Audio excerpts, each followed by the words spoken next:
The morning air over Denver carried the crisp bite of early spring, cool enough to sting skin, yet promising warmth as the sun rose higher. Inside the terminal, travelers bustled with the usual chaos announcements over loudspeakers. Rolling suitcases clattering on tile, children darting between parents. Emily Dawson adjusted the strap of her backpack, glanced at her boarding pass, and breathed deeply. Flight 237 to Phoenix. Just a routine flight. Just another skyward journey, she told herself. At 23, Emily wasn't much different from the other young faces in the boarding line. Jeans, sneakers, a plain sweatshirt, and earbuds draped carelessly around her neck. She could have been mistaken for a student heading to spring break, yet there was a depth in her eyes that spoke of something more. Years of curiosity and study had given her a quiet intensity, though no one here could have guessed what lay beneath her calm expression. The cabin smelled of fabric cleaner, recirculated air, and coffee freshly poured into tiny cups. Emily found her seat in row 17, a window seat she'd deliberately chosen. She loved watching the wings flex against the sky, loved the illusion of stillness while rushing at hundreds of miles per hour. Flying always reminded her of home, not the brick house where her mother still lived, but the hangars where she'd spent countless evenings with her father. Her father, Master Sergeant Thomas Dawson, had been an Air Force mechanic, a man whose life revolved around steel, rivets, hydraulics, and precision. As a child, Emily had followed him into hangars that smelled of grease and jet fuel, watching his hands move with certainty across panels and wiring. He'd point at instruments, explaining redundancies, bypasses, and fail-safes until she memorized every word. She hadn't known then how unusual it was for a father to treat his daughter as an apprentice. To her, it was simply life. Now, as the Boeing 737 rumbled down the runway, Emily pressed her hand lightly against the armrest, feeling the vibrations deepen. Her stomach tightened as the engines roared, lifting the jet into a climb that pressed her against the seatback. The city below shrank to patches of color, highways threading like silver ribbons. Clouds stretched ahead in soft tufts of white. She smiled faintly, resting her forehead against the cool window. Flying always felt like freedom. Around her, the cabin settled into its airborne rhythm. A businessman across the aisle opened his laptop, already tapping furiously. A mother 2 rows back whispered lullabies to a baby wrapped in a yellow blanket. College students in the rear laughed too loudly, swapping jokes over the roar of engines. Everything was ordinary. Emily tugged her notebook from her bag, flipping through sketches of engine parts and schematic diagrams she had doodled weeks earlier. Her professors had sometimes teased her obsession with aviation systems, but it had been her father's gift to her, the belief that machines weren't just machines. They were puzzles meant to be understood. She traced one drawing with her finger, a hydraulic flowchart she had drawn from memory. The intercom crackled, and the captain's voice came through, smooth and confident. "Ladies and gentlemen, this is Captain Harris. We've reached our cruising altitude of 33,000 feet. Smooth skies ahead. Sit back, relax, and enjoy the flight." Applause broke out among a few passengers, the kind of polite cheer that always accompanied reassurance. Emily leaned back, pulling her earbuds over her ears. Soft music filled her head, calming, rhythmic.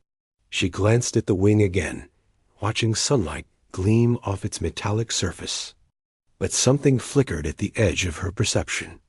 A slight vibration, different from normal turbulence, shivered through the fuselage. She frowned, tilting her head, studying the wing more carefully. It wasn't enough to alarm anyone else, just a subtle quiver that most passengers ignored. Yet Emily had spent years attuned to the smallest irregularities in machines. Her father's voice echoed in memory. The little changes matter most. Emmy, they're warnings like whispers before a storm. Her heart quickened. She shook her head, telling herself she was imagining it, that she was overanalyzing as usual. Still, unease prickled along her skin.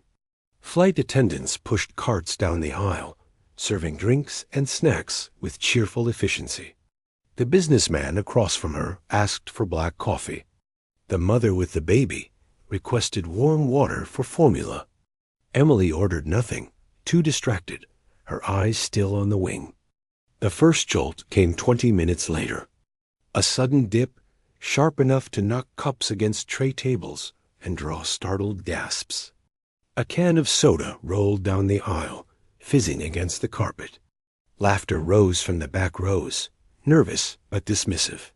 "Just turbulence," one man muttered, forcing a grin. But Emily's chest tightened. That wasn't turbulence.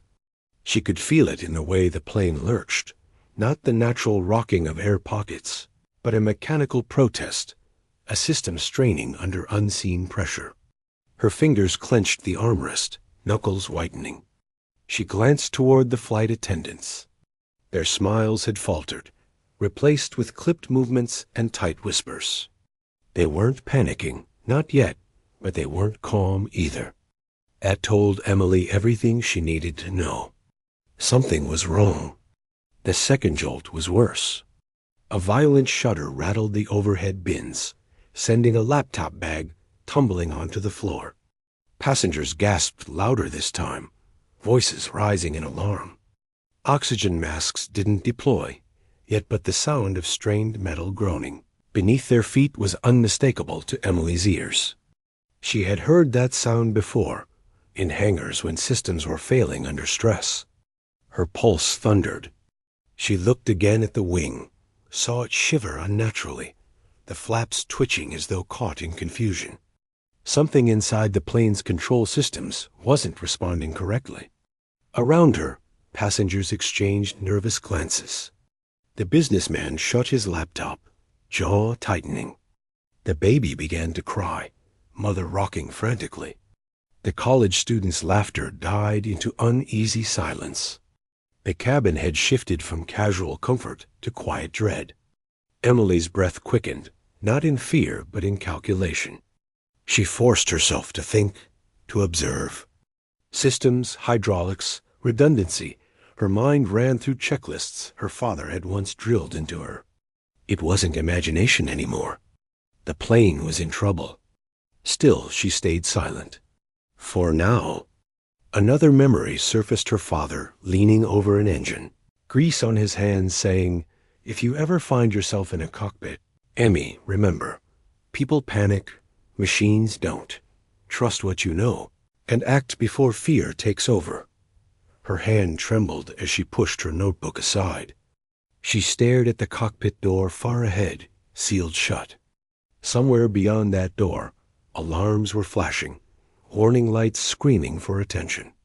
She didn't know how she knew, but certainty settled deep in her chest. The pilots were already fighting for control.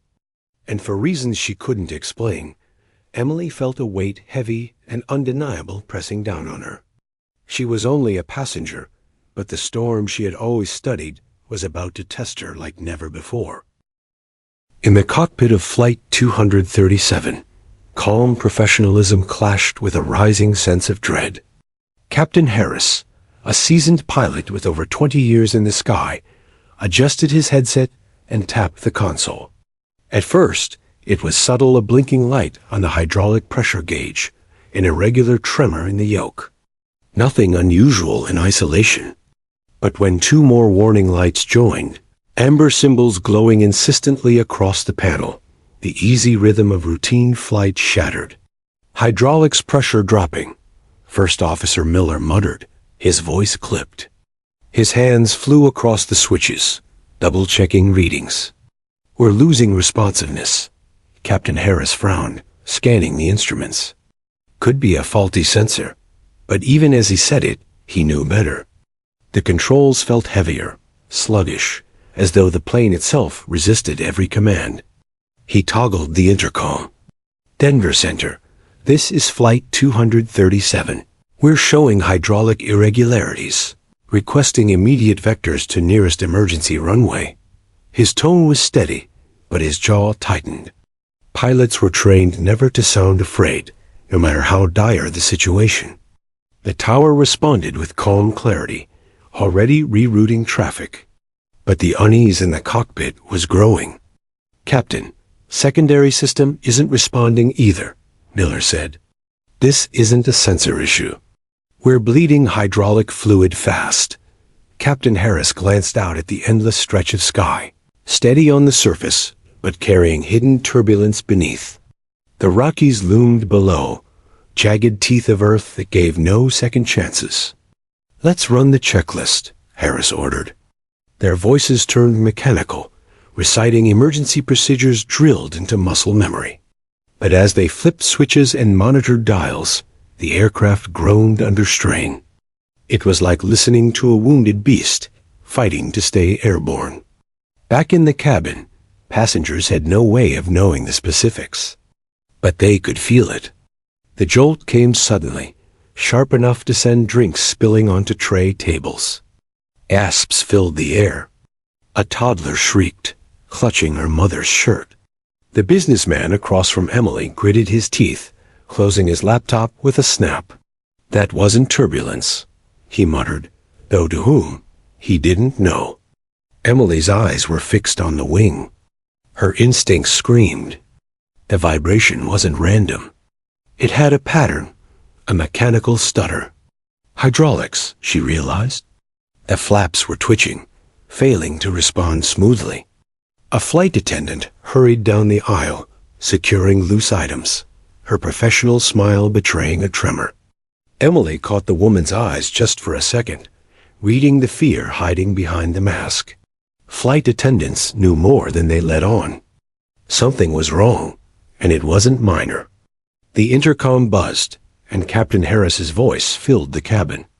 "Ladies and gentlemen, we're experiencing some technical difficulties. Please remain calm and keep your seatbelts fastened." His tone was firm, practiced, but Emily's ears caught the strain underneath. This wasn't a reassurance. It was a plea for cooperation. The passengers weren't convinced. Whispered prayers spread down the rows. Nervous laughter surfaced from the college students in the back, but it cracked under pressure. A man pressed the call button repeatedly, demanding answers. Emily's pulse hammered. She closed her eyes for a moment, recalling her father's endless lectures. Hydraulics control everything landing gear, flaps, rudder, brakes. Without them, you're flying a brick. Her breath quickened. She knew what the pilots were seeing right now. Panels lighting up like Christmas, gauges dropping, backups faltering. The thought chilled her. Without intervention, this flight was already doomed. The plane dipped suddenly, dropping several hundred feet in seconds. Screams filled the cabin. Oxygen masks didn't fall yet, but the metallic groan from beneath the floorboards sent terror crawling through every spine. Emily grabbed the seat in front of her, knuckles white. She wasn't afraid of turbulence, but this was different. This was the sound of systems collapsing. She glanced again at the cockpit door, locked tight, a barrier between chaos and the terrified souls behind it. Her rational mind told her to sit still, to wait, to trust the professionals. But her instincts screamed louder. If hydraulics were failing, the pilots were already running out of options. And if the worst happened, no one on this plane knew the system well enough to offer help. No one except her. Still, she hesitated. Who would believe her? A random passenger, a girl in jeans and sneakers, claiming she could help with a crisis season pilots couldn't fix. It sounded absurd. She would look like a lunatic, maybe even be restrained for interfering. But then she remembered her father's words, firm as steel. Knowledge saves lives when fear takes over. The businessman beside her groaned as the plane rocked again, trays rattling, luggage shifting overhead. What the hell is going on up there? He snapped. His voice rose above the frightened murmurs, feeding the unease. Emily's chest tightened. The cabin was sliding into panic. She could feel it, a tide rising too fast for the crew to contain. And when panic overtook reason, disasters multiplied. Another violent jolt sent a water bottle bouncing down the aisle. The mother with the baby clutched her child tighter, tears streaking her face. A young boy whispered, "Mom, are we going to crash?" His words pierced the silence like a blade. Emily couldn't sit still any longer. She unbuckled, ignoring the startled gasps from those nearby. "Miss, please sit down." A flight attendant rushed forward, blocking her path. Emily met her eyes, her voice steady, though her heart pounded. "I know what's happening. Your hydraulics are failing." "I can help." The attendant froze, stunned. "You? What?" "Your pilots are losing control surfaces. I know how to reroute pressure through auxiliaries. Please, let me talk to them." For a moment, disbelief hardened the attendant's face. But the desperation in Emily's eyes, the clarity in her tone, made her falter. She'd seen countless passengers panic before, but this girl wasn't panicking. She was focused, determined. Behind them, the plane shuddered again, overhead bins rattling violently. Screams rose in a chorus. The attendant's resolve cracked. She nodded quickly, motioning Emily forward. "Come with me." All around, passengers stared, whispering. Who was this girl? Why was the crew listening to her? Emily ignored them all, her eyes locked on the cockpit door ahead. Each step down the aisle felt heavier than the last, like walking toward destiny. Somewhere deep in her chest, she already knew. This was only the beginning. The cockpit door loomed ahead like a gate to another world. Emily's footsteps quickened, her sneakers thudding softly on the carpeted aisle. Around her, voices rose in anxious murmurs, passengers twisting in their seats to watch. Some whispered questions. What's she doing? Is that allowed? Others just clutched armrests, their fear too great for curiosity. The flight attendant at her side knocked sharply on the reinforced door. "Cockpit," she said firmly, "I need you to open." Inside, Captain Harris and First Officer Miller wrestled with chaos. Warning alarms shrieked. The control yoke resisted every movement, stubborn as stone. Hydraulic pressure gauges bled downward, red needles sinking. Harris's jaw clenched. He'd seen emergencies before, but not like this. "Captain." The attendant's voice came through the intercom slot. "There's a passenger. She says she knows what's happening." Harris nearly laughed, but there was no humor in it. "A passenger?" he muttered under his breath. Miller shot him a look half disbelief, half desperation. The cockpit door clicked, swung open just enough for the attendant to slip Emily inside. The moment she stepped through, the stench of ozone and overheated circuits hit her nose. The glow of warning lights bathed everything in pulsing red and amber. The captain turned sharply. "What is this?" His tone was clipped, defensive. His hands never left the yoke. Emily steadied her voice, though her pulse hammered in her ears. "Your hydraulics are failing. Both primary and backup are bleeding pressure. You won't hold control surfaces much longer." Harris's eyes narrowed. "And how exactly would you know that?" Emily didn't flinch. She pointed at the gauge cluster on the right. "Because your rudder actuator's already gone stiff. And you're fighting your ailerons right now, aren't you?" The captain froze. Miller's head snapped toward her, astonishment breaking through the sweat on his forehead. She was right. Completely, unnervingly right. "I grew up in Air Force hangars," Emily pressed on, her words tumbling faster now. "My father was a mechanic. He taught me every bypass, every workaround for hydraulics failures. I know what's happening." Harris bristled. "Miss, this isn't a classroom. This is 33,000 feet with 150 lives depending on us. Sit down and—" "Captain," Miller cut in, his voice tense. "She's not wrong. Look, he jabbed at the pressure indicators. The auxiliaries are draining. We've got minutes before total loss. Emily stepped closer, gripping the back of the co-pilot's seat. You need to reroute through the cross-feed valves and isolate the right side leak. That'll buy you time. It's not perfect, but it'll keep you airborne. Harris hesitated. The plane shuddered violently, tossing the cockpit crew against their harnesses. From behind the locked door, muffled screams erupted from passengers. Time was bleeding away, just like the hydraulic fluid draining from their systems. You expect me to take advice from a passenger? Harris snapped. Emily's eyes blazed. No, Captain. I expect you to take advice from someone who knows how these systems actually fail. Right now, you're flying blind. I'm not. Miller's fingers hovered over the switches. Sir, if she's right, it's worth a try. Another jolt ripped through the fuselage. The plane dipped hard, alarms shrieking in unison. Harris's knuckles whitened on the yoke. Finally, with a growl of frustration, he barked, Fine. Do it. Emily leaned forward, pointing rapidly. Shut off the auxiliary transfer pump. Now isolate the right line. Reroute pressure through the left manifold. Quick before the leak drains it all. Miller obeyed with sharp, precise movements, flipping switches and adjusting knobs under her guidance. The cockpit was a symphony of alarms, but for a heartbeat, Emily felt clarity. Every schematic her father had drilled into her mind came alive here, in glowing lights and hissing hydraulics. The moment Miller completed the sequence, the gauges twitched. Pressure steadied barely, but enough to slow the bleed.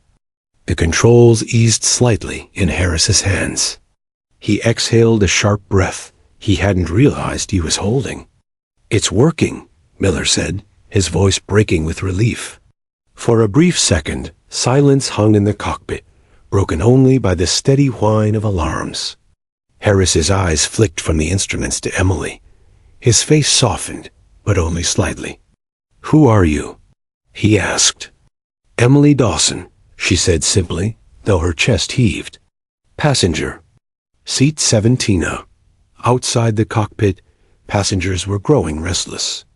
A man pounded the door, shouting, Tell us what's happening.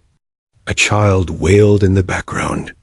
Emily's hands trembled, but her voice stayed firm.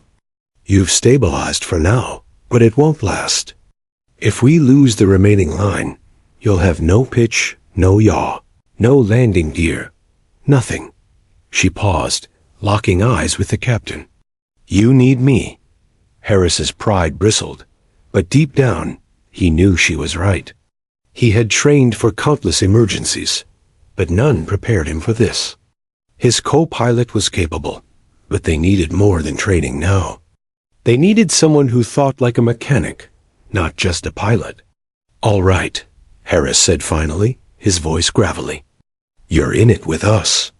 But understand this, Dawson, you slip once, you distract us, and we're all dead. Emily nodded. Understood. The cockpit seemed to breathe with her. For the first time since the alarms began, there was more than panic here, there was direction. Another rumble coursed through the plane, but Harris steadied it, his movements firmer now. Miller adjusted settings as Emily guided, rerouting pressure carefully. In the cabin, confusion deepened. Passengers craned their necks, whispering fiercely. Some pointed at the cockpit door, wondering why a stranger had gone inside. The businessman across from Emily's empty seat muttered, This isn't good. Not good at all. The mother with the baby rocked back and forth, whispering prayers. Fear was spreading like wildfire. But in the cockpit, amidst alarms and chaos, a fragile alliance had formed. A passenger girl and two trained pilots, an unlikely team fighting the same enemy. Time. Emily wiped sweat from her brow. She could feel the weight of every soul on board pressing down on her shoulders. She had stepped through that cockpit door as nobody. But now, With panels glowing and lives hanging by a thread, even the pilots had no choice but to watch her take control. And the battle had only just begun. The cockpit pulsed with warning lights, an angry constellation of amber and red symbols demanding attention. The shrill tone of alarms pierced the air, steady and unrelenting. Sweat dripped down Captain Harris's temple as he fought the yoke, his muscles straining. The plane resisted him, like a stubborn creature refusing to obey.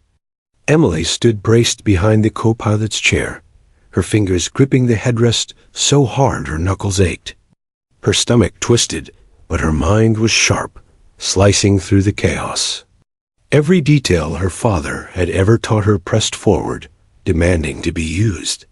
"Listen to me," she said, her voice clear, cutting through the noise.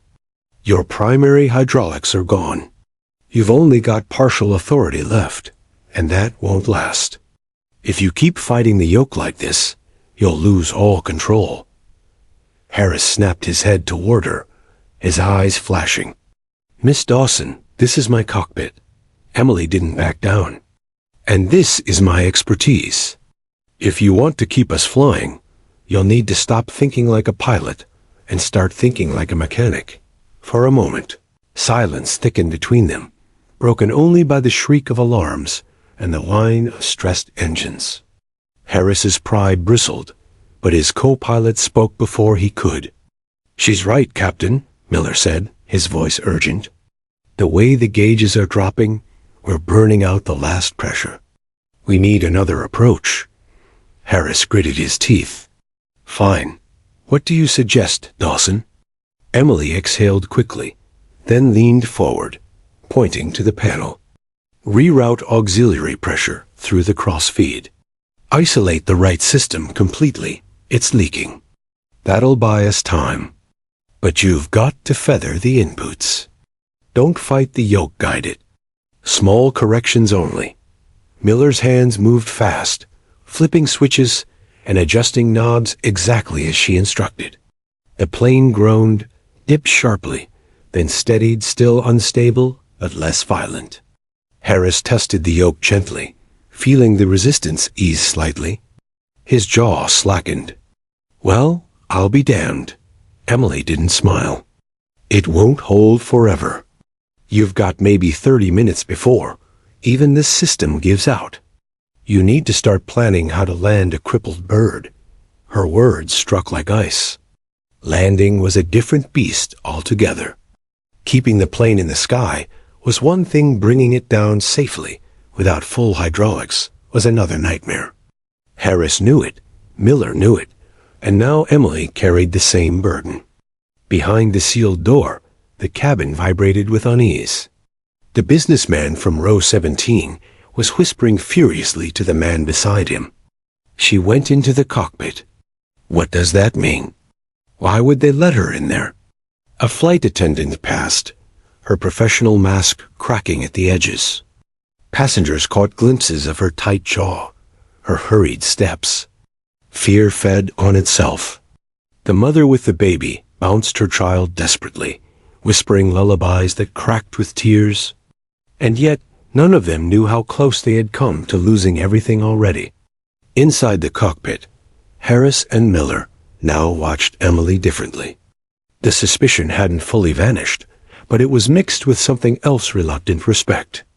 She wasn't fumbling. She wasn't panicking. She was speaking their language, faster than they could process. Emily's chest rose and fell quickly. She kept her eyes on the instruments, refusing to acknowledge the tremor in her hands. "Okay, next step, we've got to control descent rate. If you bleed altitude too fast, you won't recover.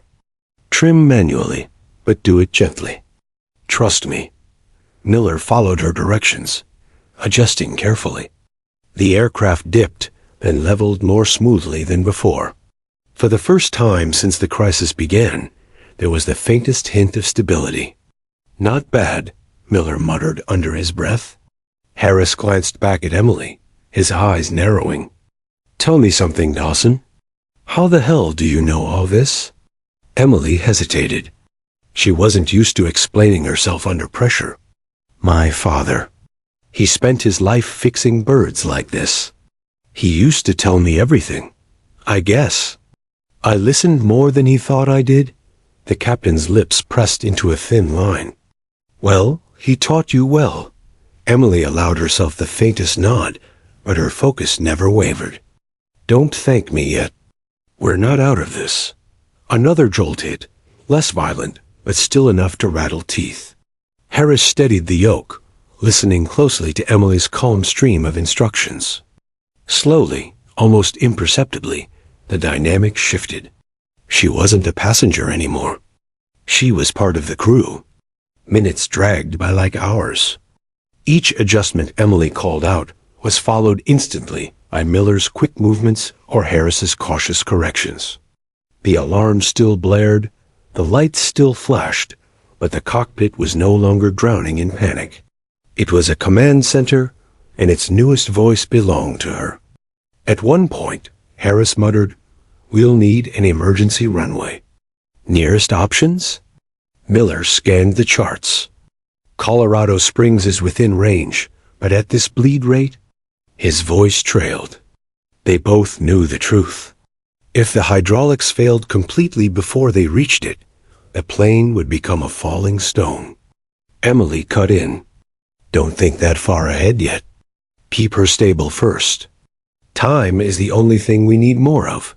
Harris glanced at her again, his eyes softer now. You're a strange passenger, Dawson. Emily almost laughed, but her throat was too tight. Stranger things than me have saved flights. The plane hit another pocket of turbulence, and screams erupted from the cabin.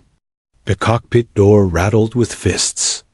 Someone shouted, "Tell us what's happening." Harris ignored it. Emily didn't. Her gut twisted with guilt. Every terrified soul out there deserved answers, but she couldn't give them not yet. If she distracted herself, if she lost focus even once, everything would spiral. "Captain," she said quietly, "when you get the chance, tell them something. Anything. They need hope." Harris studied her for a moment, then nodded. He pressed the intercom. "Ladies and gentlemen, this is your captain. We're handling a technical issue. The situation is under control. Please remain calm." It wasn't the full truth, but his voice carried weight. Some passengers relaxed, if only slightly. Emily took another breath, her mind racing through possibilities. There were still problems she hadn't solved: landing gear, braking, touchdown stability. All of it would demand solutions beyond what manuals could provide. But as the plane steadied, as gauges froze in fragile balance, a thought hit her. Hours ago, she had been just a girl in a window seat, watching clouds. Now, two trained pilots were following her lead, their eyes locked on her every word. For the first time, Emily realized something terrifying and empowering all at once. They believed in her. And that belief was the only thing keeping 150 lives in the air. Bypass right system. Isolate pressure now. Emily's voice cracked like a whip through the cockpit, louder than the alarms. Her tone carried none of the meekness expected from a passenger. It was clipped, firm, commanding. Even she startled herself with the certainty in her words. But hesitation wasn't an option. Every second lost could mean gravity reclaiming the jet. Miller's hands moved automatically, flicking switches, punching buttons. Hydraulic indicators dipped, then surged back slightly as auxiliary pathways rerouted the last drops of control. The entire aircraft shuddered in protest, metal creaking, before easing into a steadier rhythm. Captain Harris gripped the yoke, testing it with tentative pulls. The resistance changed, still stiff, but not the locked death grip it had been minutes earlier. His eyes flicked to Emily. "It's responding." "How did you?" "Don't ask," Emily said breathlessly. "Just keep it steady." The altimeter spun downward at a pace no one liked. "Altitude's bleeding," Miller warned. "We're dropping faster than planned." Emily leaned forward, tapping the edge of the panel like a teacher forcing a student's attention. Because you're still fighting it. Guide her, Captain. Don't wrestle her. Ease it. Trust the system that's left. Harris's jaw clenched, but he did as she instructed. The nose steadied, and the drop slowed slightly. For the first time since the chaos began, there was space for breath. But not much. Outside, the cabin was unraveling.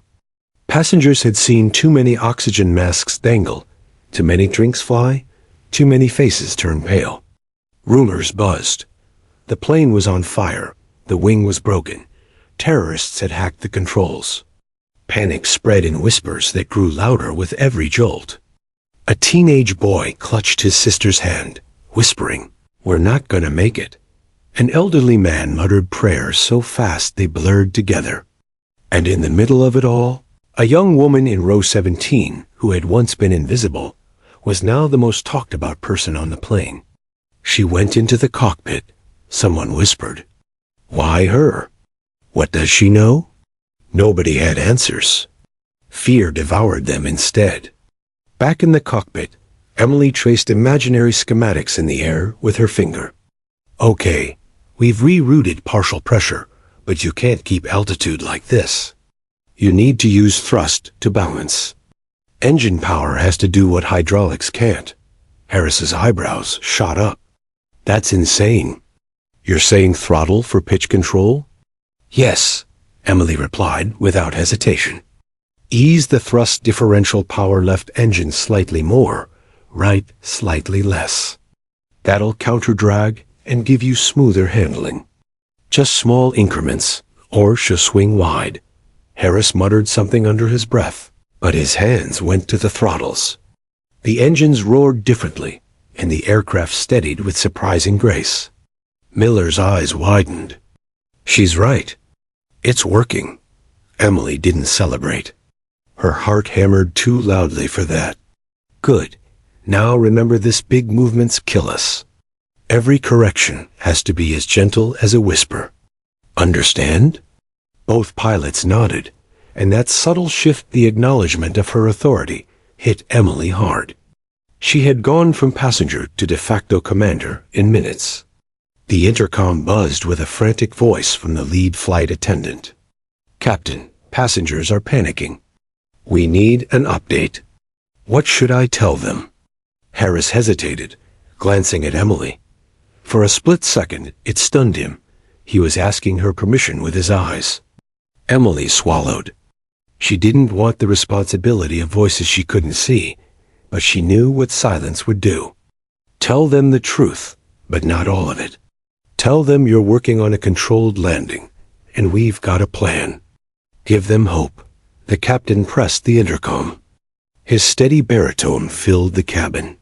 "Ladies and gentlemen, we are experiencing mechanical issues. But we are working the problem, and we will be landing as soon as possible. Stay calm. Trust us." The words steadied some passengers, but not all. Still, hearing the captain's voice was enough to soothe fraying edges. Emily exhaled, her throat dry. She had bought them minutes of faith. Now she had to earn them. Miller looked at her with something close to awe. "Where did you learn this?" Emily's mind flicked to her father's grease-stained hands, guiding her through diagrams, his voice explaining redundancies and fail-safes late into the night. "I've spent my life around planes. I never thought I'd have to use it like this." Harris barked a laugh, sharp with nerves. "You're telling me." But the humor didn't last. The Rockies loomed outside, jagged shadows against fading light. They weren't just losing altitude, they were running out of space. Emily's pulse quickened. "Okay, we need to think about landing. Hydraulics for gear deployment are shot. If we can't lower landing gear manually, we'll belly in." That's the reality. The cockpit fell silent. Even the alarms seemed quieter for a moment. Belly landing a passenger jet was the stuff of worst-case manuals, a maneuver reserved for desperate final acts. The odds of survival weren't great. Harris shook his head. "That'll tear us apart. Not if you do it right, Emily countered firmly. But that's a problem for later. First priority control descent, and line up for somewhere flat. You've got 30 minutes, maybe less, before these auxiliaries give out. Harris rubbed a hand over his face, then looked at her. Really looked at her. You realize you're calling the shots here. Emily met his gaze, her voice low but unshakable. I realize you're letting me. The weight of those words settled between them like a third pilot. Back in the cabin, a little girl peeked between the seats at her crying mother. Mommy, who's flying the plane? The woman tried to smile, her voice trembling. The pilots are. Don't worry. But she didn't sound convinced, because even she had noticed the difference. Something had changed when that young woman disappeared into the cockpit. Something about the captain's tone afterward. Something about the sudden stability that hadn't been there before. Emily Dawson was no longer invisible. She was the reason they were still alive. Minutes ticked by, each one an eternity. Sweat soaked Emily's back, and her hands trembled from adrenaline. But her voice never cracked as she guided them step by step. Small thrust corrections. Feather the yoke. Keep an eye on the leak rate. Don't push her too hard. Every instruction was obeyed instantly. Every word mattered. When the engines roared louder and the nose steadied again, Harris couldn't hold back his amazement. You're saving this flight.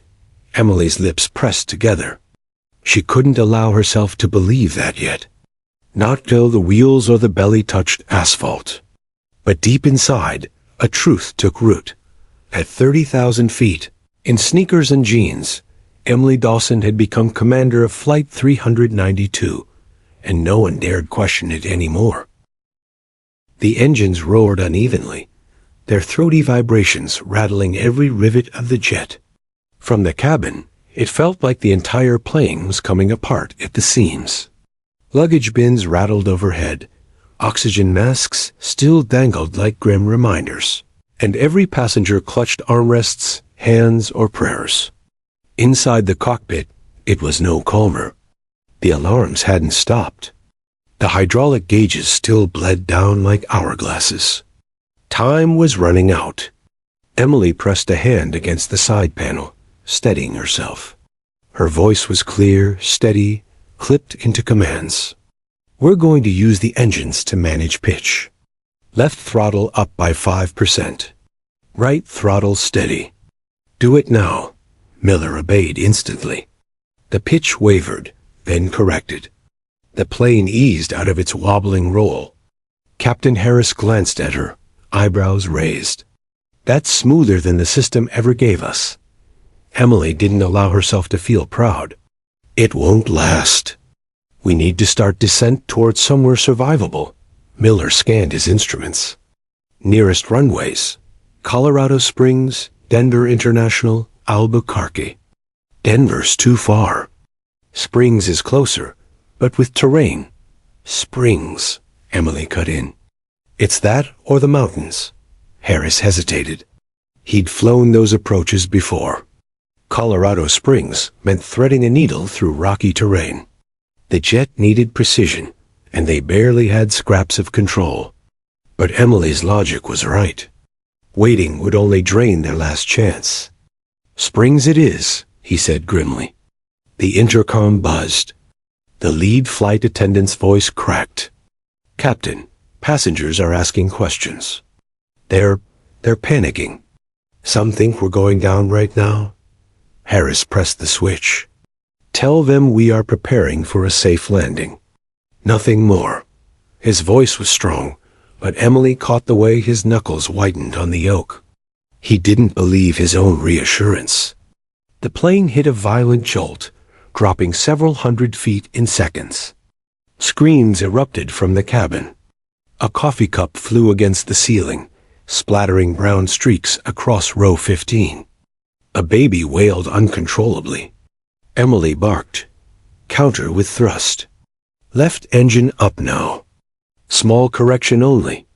Harris slammed the throttle. The jet leveled, the nose rising enough to stop the freefall. Her chest heaved, but she didn't flinch. "Good," she said through clenched teeth. "That's how we're going to keep her steady. Thrust is our lifeline." Miller shook his head in disbelief. "You talk like you've been here before." Emily's throat tightened. "Not here. But my dad drilled every failure scenario into me until I could hear the alarms in my sleep. He said one day someone might need me to remember." Harris's eyes flicked to her. "And today, that someone's 150 souls." The words hit like a weight. Emily shoved the emotion down. She didn't have room for it now. Minutes crawled by. The plane descended in increments, each adjustment a battle. The Rockies loomed in the distance, dark, jagged teeth waiting to swallow them. "Okay," Emily said, her voice a low current of authority. "We need to reduce speed gradually. Not too much, or we'll lose lift. Bring throttles back 3%. Keep the descent shallow." The adjustment worked. The jet shuddered, then stabilized again. But a new alarm wailed. Miller's eyes darted to the panel. Fuel imbalance, left tank draining faster than right. Emily swore under her breath. She pointed. "Cross feed. Balance it manually. If one side drains out, the other engine will stall." Miller moved quickly, opening valves to even the flow. Another crisis slowed. "Good catch," Harris muttered. Emily didn't respond. Her brain ran like a turbine, always one step ahead, hunting for the next failure before it struck. She had no manuals, no training checklist. Just her father's lessons and the raw terror of responsibility. A voice crackled through the radio. "Flight 392. This is Colorado Springs approach. We have you on radar. State your situation." Harris pressed the mic. "Approach, we've lost hydraulics. Partial auxiliary control only. We'll need emergency crews ready." "Repeat, emergency crews ready." The radio went silent for a beat. Then, "Roger that. 392. Fire and rescue are standing by. We'll clear you priority. Can you confirm souls on board?" Harris hesitated. Emily answered before he could. 152. The controller didn't even question her presence. "Roger. You are cleared straight in. Winds calm. Runway 35. Emily closed her eyes for a second. Straight in was their only shot. Banking would be impossible without full hydraulics. "Okay," she whispered to herself. Then louder, "This is it. Keep her steady. We don't get retries." In the cabin, the atmosphere thickened like wet cement. Passengers had heard the word emergency echo faintly through the cockpit door. Fear sharpened. The businessman clutched his phone, typing furiously into a draft he couldn't send. The teenage boy pressed his forehead to the window, eyes squeezed shut. The mother kissed her baby's hair, whispering, "Almost there, sweetheart. Almost there." No one screamed anymore. It was worse than that. It was quiet. Emily's focus tunneled. Every nerve in her body was wired to the instruments, the engines, the subtle vibrations of stressed metal. She felt the jet struggle as if it was her own. "Captain," she said suddenly, "when we touch down, you cannot slam brakes. Gear might not hold. Use reverse thrust first. Let the engines do the work." Harris's lips thinned. "If the gear collapses?" Emily's voice was calm, too calm. "Then we slide. But sliding is survival." The truth hung heavy in the cockpit. Altitude ticked downward. 10,000 feet. 8,000. 6. The Rockies spread wide below them, cliffs and ridges like broken glass. The runway was still invisible, hidden in dusk haze. "Approach," Harris said into the mic. 392 requesting visual confirmation. "Do you have us?" "Affirmative. 392. Runway lights active." "You're lined up." Emily leaned forward, peering through the windshield. And then, yes, a faint ribbon of glowing lights in the distance, like a lifeline stretched across the earth. Her pulse spiked. There it is. That's home. The plane jolted again, a violent buffet of turbulence. Passengers cried out, bracing. Emily snapped. Counter thrust. Now. Gentle, gentle, good. The jet steadied. Her hands shook, but she curled them into fists, forcing control. She couldn't falter now. Not when the runway was finally within reach. Okay, she said, her voice almost a growl. From here on, every second matters. We've kept her alive this long. Now we bring her down. Harris and Miller didn't argue. They just listened, waiting for her next command. And for the first time, Emily Dawson felt the weight of it settle fully. She wasn't just guiding anymore. She was in control. At 30,000 feet, she had saved them from falling. Now, at 6,000, she had to finish the impossible. And outside, emergency crews lined the runway, watching as a crippled jet staggered toward them like a wounded giant, carrying 152 lives in its battered wings. The runway lights grew brighter as Flight 392 descended through the darkening sky, stretching out like a fragile lifeline across the flat expanse of Colorado Springs. The jet shuddered violently, the fuselage groaning as though aware of its own injuries. Every jolt, every creak of stressed metal, rattled Emily to her core, but she kept her face set, her voice calm and precise. Altitude at 3,000, she said, her voice a razor-sharp thread in the cockpit. Throttle corrections only. Don't touch the yoke hard, remember. Minor adjustments. Harris followed her directions, hesitant at first, then with growing trust. Miller adjusted throttles, following her precise instructions for differential power. The plane responded, as if obeying her will, yet it was still a wounded bird. Visual confirmed. The air traffic controller's voice crackled through the intercom. Runway 35 clear. Wind steady. You're lined up. Emily leaned forward, eyes locked on the lights that seemed both impossibly far and impossibly close. She could feel the plane trembling beneath her feet. The gear was inoperable. The brakes could fail. A belly landing was their only option. Every instruction she gave from here on had to be perfect. Captain, start slowing down gradually. Left engine a hair more than right. Maintain centerline. We don't have full authority, so you can't overcorrect. Harris nodded, jaw tight.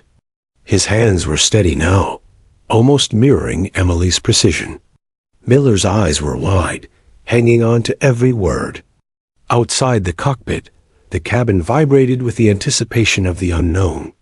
Passengers pressed forward into their armrests, eyes wide, hearts hammering. The teenage boy still clutched his sister, whispering prayers. The mother with the baby held him like her own life depended on it. Emily ignored the whispers and the pounding of adrenaline. She had no choice. Focus was survival. 2,000 feet, she said. Line up. Adjust throttle 2% left. Minor corrections only. Center her. The plane lurched violently as a pocket of turbulence struck. Seats bounced, luggage shifted. Emily barked. Counter immediately. Reverse thrust slightly. No hard inputs. Harris complied, fingers dancing across the throttles with deadly precision. Slowly, the jet stabilized. 1,000 feet, Emily continued, voice calm, almost eerie in its clarity. We'll be on the runway in less than a minute. Keep her straight. Don't fight the air. Miller's voice trembled. We're going to make it? Emily didn't answer. She couldn't think about survival, not yet. Only precision. Only control. The runway rushed closer. Lights reflected off the aluminum skin of the jet. Metal groaned under strain. Emily pressed her hands to the back of the co-pilot's chair. calculating, visualizing every angle, every foot of descent. 500 feet, she said. Steady. Use thrust to keep her level. Brace for impact. Harris's face was pale when his hands obeyed her every command. The aircraft responded slowly, painfully, but it responded. Below, emergency crews lined the runway, their bright jackets like lifeboats in the dark. They could see the struggling silhouette of Flight 392, the damaged wings flexing, the fuselage shuddering under the weight of fear and adrenaline. 300 feet, Emily whispered, teeth clenched. Maintain throttle. Centerline only. Don't wobble. The plane's wheels barely functional hovered above the tarmac. Emily's heart raced. Every second felt like an eternity. The passengers sensed the tension, silent now, caught in a collective breath hold. 200 feet, she said. Ease her down slowly. Let her settle on the belly, but keep the nose slightly elevated. The fuselage trembled. The engines roared unevenly.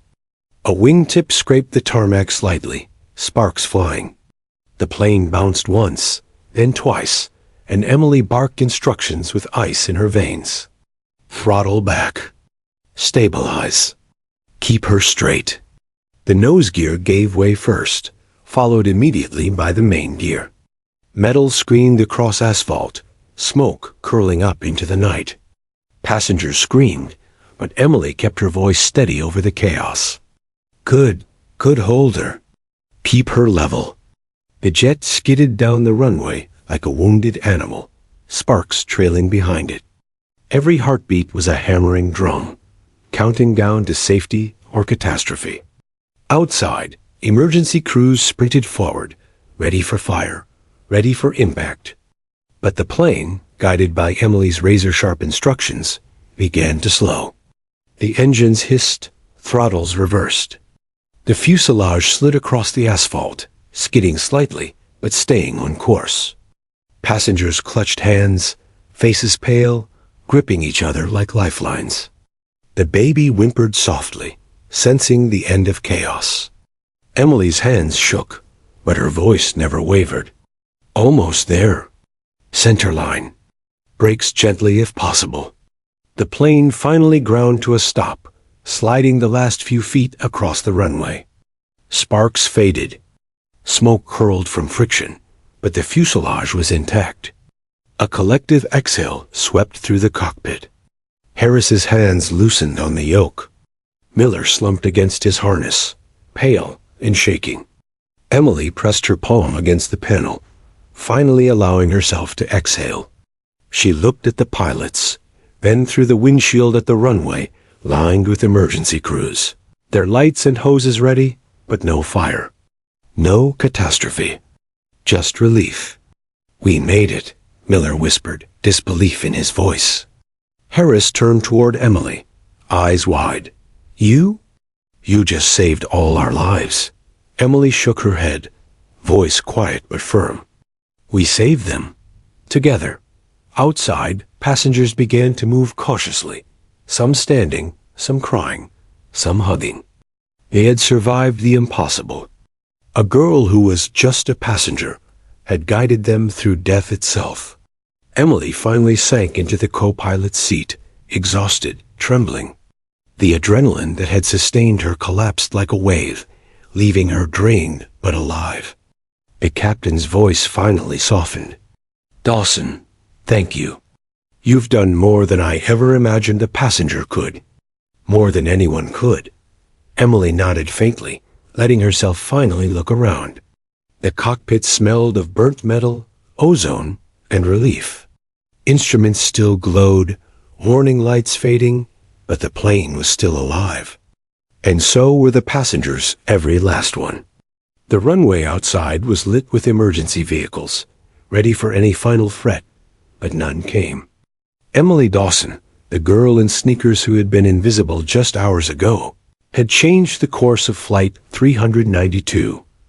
She had taken control when no one else could, commanded the respect of two seasoned pilots, and brought a crippled plane and its passengers safely home. And somewhere in the quiet aftermath, as she leaned back and allowed herself a single shaky breath, she understood one profound truth. The sky didn't belong to pilots or mechanics alone. It belonged to anyone who dared to act when the moment demanded it. Tonight, that anyone was her. The air was thick with the acrid smell of friction and burning tires as Flight 392 came to a final halt. Emergency crews surrounded the plane, lights flashing, hoses at the ready, but the worst, the inferno, everyone feared never came. The passengers sat frozen, trembling, hearts still pounding from the adrenaline that had kept them alive. The baby in row 16 whimpered, a tiny, uncertain sound, and the mother hugged him tightly, whispering, "We're okay. We're really okay." Captain Harris slowly unclipped his harness, hands shaking. He stared at the panel, at the glowing lights that had once threatened to consume them, then back at Emily Dawson, still standing firmly, though exhausted, behind the co-pilot's seat. "You?" Harris started, voice husky. He swallowed. "I've trained for emergencies all my life. I've never seen anyone do what you just did." Emily shook her head faintly. "I just remembered what to do. You and Miller did the rest." Miller slumped back in his seat, pale and wide-eyed. "We followed you. Every command. You saved us. Every one of us." The cabin door hissed open, and the first flight attendant stepped in, eyes glistening. "Passengers are waiting. They need to get out. They need to see you." Emily's stomach sank. She had never wanted recognition, never wanted attention. But she followed them into the aisle, each step measured, each heartbeat echoing in her chest. Passengers stared, eyes wide, mouths open. Some whispered, some cried, some simply pointed. The teenage boy from the back clutched his sister's hand, staring at Emily with a mix of awe and disbelief. The businessman who had muttered and panicked earlier mouthed her name silently, as if afraid to break the spell. And then applause began to ripple through the cabin. It started as a whisper, then swelled into full-blown cheering, clapping, and tears. Hands reached out to shake hers. Hugs came from people she had never met. Strangers who had shared terror now shared gratitude, their relief tangible in the air. Emily stood still for a moment, overwhelmed. The magnitude of what had happened, the fear, the chaos, the near-certain disaster, hit her all at once. She had flown a crippled plane, guided seasoned pilots through impossible maneuvers, and now she was a hero in the eyes of everyone on board. Outside, emergency vehicles approached, lights dancing across the tarmac. Firefighters gave her a thumbs up. Paramedics prepared stretchers, though none were needed. Cameras began clicking from afar, journalists sensing the story of a lifetime. The passengers disembarked slowly, still murmuring her name, still offering gratitude. Some hugged her. Others simply watched, eyes filled with admiration. Emily's sneakers scuffed against the tarmac as she walked toward the control vehicle, her mind racing with disbelief. Captain Harris followed, his usual stern demeanor softened. "Dawson, I can't tell you how grateful we are. You didn't just help. You led. You commanded. You saved lives." Emily looked down at her hands, still shaking slightly. I just did what I had to." "You did what no one else could," Miller added quietly. News crews began to arrive. Microphones were thrust toward her face. Cameras flashed. Reporters clamored for statements. "Miss Dawson," one asked urgently, "how did you know what to do?" Emily's voice was soft but steady. "I learned it from my father. I never expected to need it like this. But I'm just glad everyone is safe." Another reporter leaned forward.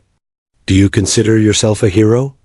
Emily shook her head, faintly smiling. "No, I was a passenger who remembered what to do. The real heroes are the pilots, the crew, and everyone who stayed calm enough to listen. The applause began anew as passengers waved and cheered from a distance. Emergency crews joined in, and reporters snapped pictures. Emily felt a strange mixture of pride and discomfort. She had never wanted attention, yet this moment this validation felt important. Not for herself, but for everyone who had lived through the terror together. Inside the terminal, the passengers were processed, asked for statements, given counseling if necessary. The teenage boy clutched Emily's hand tightly. "You saved us."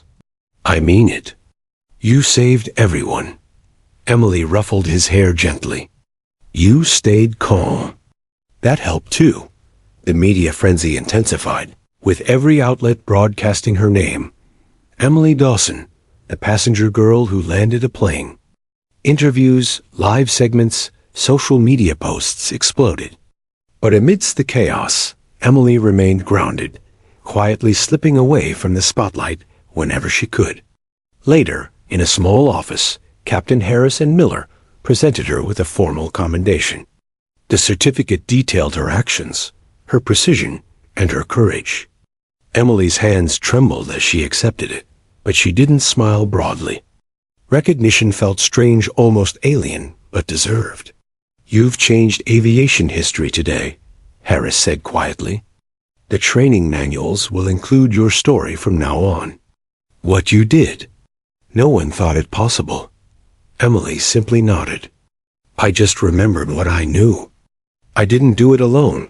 Even as news helicopters hovered overhead and reporters clamored for another statement, Emily knew something profound had shifted. She had faced chaos, guided it, and emerged with 152 lives intact. The knowledge that she had made the difference, the knowledge that she had been listened to when no one expected, it was both humbling and exhilarating. Outside, passengers waved goodbye as she walked toward a quiet corner, finally able to breathe. The sun was rising, painting the tarmac in pale gold. Smoke from the landing had dissipated. Emergency crews were packing up. The world outside had moved on, but the echoes of Flight 392's ordeal lingered in her mind. Emily looked back at the plane, the vessel that had carried terror, panic, and triumph. She thought of the pilots, the passengers, the crew, and the way the jet had responded when they all acted together. A surge of gratitude filled her chest, but also clarity. She had always loved planes, always loved flying. But today, she understood something deeper. Courage isn't in the wings or the engines. It's in the mind and heart that guide them when everything else fails. And as she walked away, through the crowd, through flashing cameras and cheering passengers, Emily Dawson felt a quiet pride, the kind that doesn't need headlines or fame. She had faced the impossible, and she had prevailed. The girl who had once been just a passenger had become a legend. And though she would return to her life quietly, far from cameras and applause, she would never forget the roar of the engines, the cries of fear, and the overwhelming relief of bringing a flight and its passengers safely home. Because sometimes, courage isn't about being trained or prepared. It's about stepping forward when no one expects you to.